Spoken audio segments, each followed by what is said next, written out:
네, 부산 북구 출신 전재수 의원입니다. 먼저 우리 김부겸 총리님 고생이 많습니다. 그리고 이 더운 여름날 또 코로나가 급속도로 번지고 있는 와중에서 이 코로나 극복을 위해서 힘을 모아주고 계신 우리 각 부처 장관님들 많이 바쁘실 텐데 또 국회 예결위까지 하신다고 굉장히 고생이 많다는 말씀을 드리겠습니다.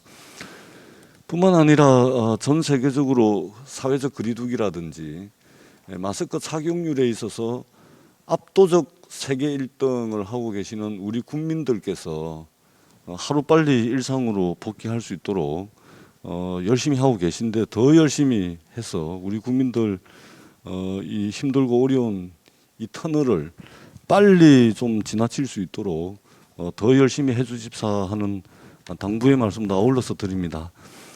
김부겸 총리님, 예, 그 고생이 많으십니다. 그 코로나를 지금 극복하는 데 있어서 중앙 정부와 지방 정부의 구별이 있어서는 안 된다고 저는 생각을 합니다.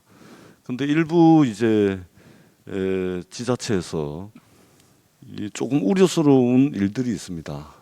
특히 이제 코로나19라든지 우리가 이게 전염병과의 전쟁을 치르고 있는 상황에서 이 정부의 방역이라든지 또는 코로나와 전쟁을 치르고 있는 상황에서 이것과 관련해서 이것을 정쟁의 도구로 삼는다거나 또는 코로나19를 정치화시킨다거나 이런 일은 정말로 우리 국민들에게 보여서는 안 되는 그런 모습이라고 저는 생각을 하는데 그럼에도 불구하고 좀 우려스러운 상황들이 있습니다.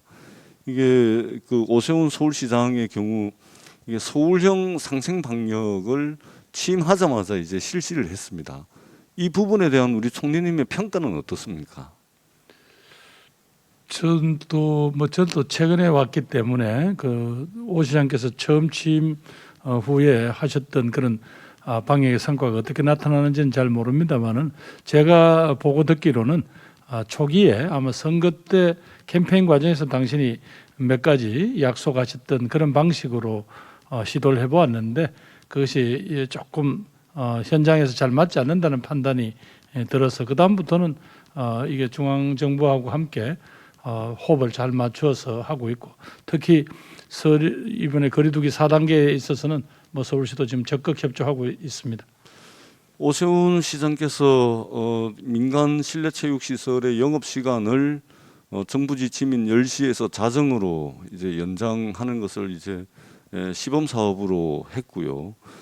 그다음에 대부분의 이 전문가들이 이 자가 검사 키트에 대해서 이제 많은 문제점들을 제기를 했습니다. 예를 들면 항원 검사의 민감도가 17.5% 정도 불과하기 때문에 이 검사 신뢰도가 굉장히 낮다는 것이 서울대학교 병원 연구팀의 연구 결과이고요. 그러다 보니까 이게 민감도가 낮으니까 코로나19 감염자가 음성으로 진단이 될 가능성이 높은 것이죠. 그리고 임상적인 성능도 충분히 검증되지 않았는데 여기에 무려 13억 4천만 원의 재난관리기금을 이제 썼습니다. 저는 중앙정부의 어떤 방역 지침이라든지 이런 것들의 큰 틀 안에서 정말로 더 정교하고 더 꼼꼼하게 중앙정부가 챙길 수 없는 부분들이 분명히 있을 수가 있습니다.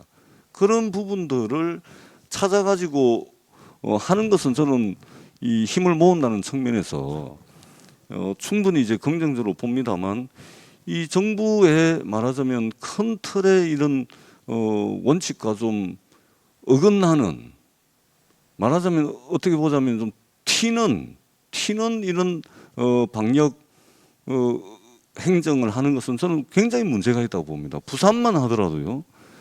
박형준 부산시장이 취임하고 난 뒤에 정부에 대고 어떤 요구를 하냐면은 5인 이상 사적 모임 금지를 완화시켜달라고 요청을 합니다. 근데 이 요청할 당시에 부산의 확진자가 급증하고 있을 때 이런 요청을 하거든요. 저는 적어도 정부의 방역 기조라는 큰 틀에서 그 큰 틀을 벗어난다거나 또는 시민들에게 혼란을 줄 수 있다거나 또는 감염 확산이 우려되는 이러한 행위들이 있을 때는 아무리 지방 정부의 자율성 이런 것들을 보장해 준다 하더라도 저는 중앙 정부가 조금 더 단호한 조치를 취해야 된다고 저는 생각을 합니다.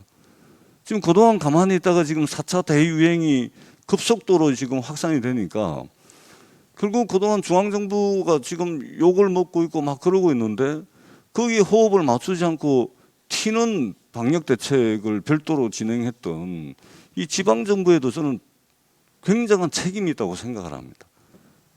만에 하나 앞으로 또 이런 일이 있다면 저는 우리 그 총리님께서 조금 더 정부의 단호한 대처가 필요하다고 생각을 합니다. 우리 총리님은 어떻게 생각하십니까?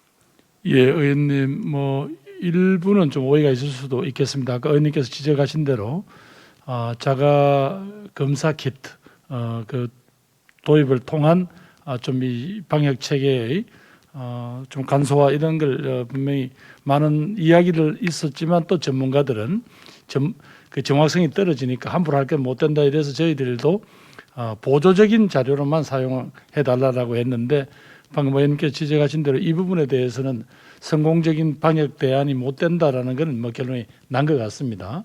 그다음에 지금 의원님께서 말씀하신 최근에 이 7월 달부터 우리들이 기존의 거리두기를 개편하고 할 때 제일 핵심은 자율과 책임입니다.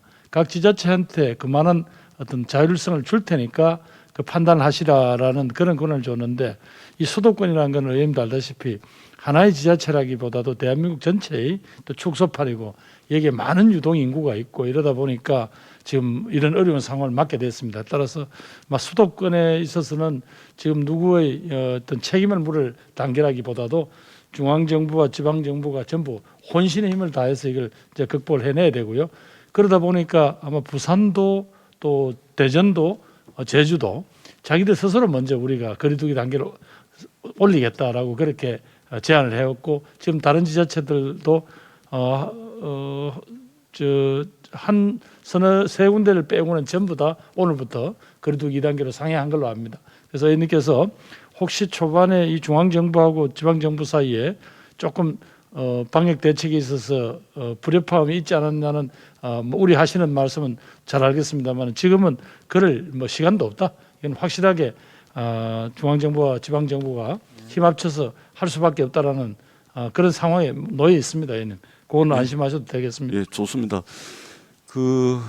이 바이러스와의 전쟁에 여야가 있을 수가 없고 중앙 정부와 지방 정부가 따로 있을 수가 없습니다. 그다음에 중앙 정부와 지방 정부의 수장들의 당적에 따라서 정부의 방역 대책과 어긋나는 것을 선택할 수 있는 그런 자유도 저는 없다고 생각을 합니다. 다시 한번 우리 총리님께서 이 엄중한 상황에 혹여라도 이러한 부분들이 나타나서 우리 국민들을 혼란스럽게 하고 또는 이 바이러스와의 전쟁에 지장을 초래하는 일들에 대해서는 총리님께서 좀 각별하게 엄정하게 대처를 해야 된다고 저는 생각을 합니다. 예, 우리 전 국민의 어떤 삶을 그렇게 위협하는 그런 어떤 무책임한 태도가 있을 때는 제가 그 점은 용납하지 않겠습니다.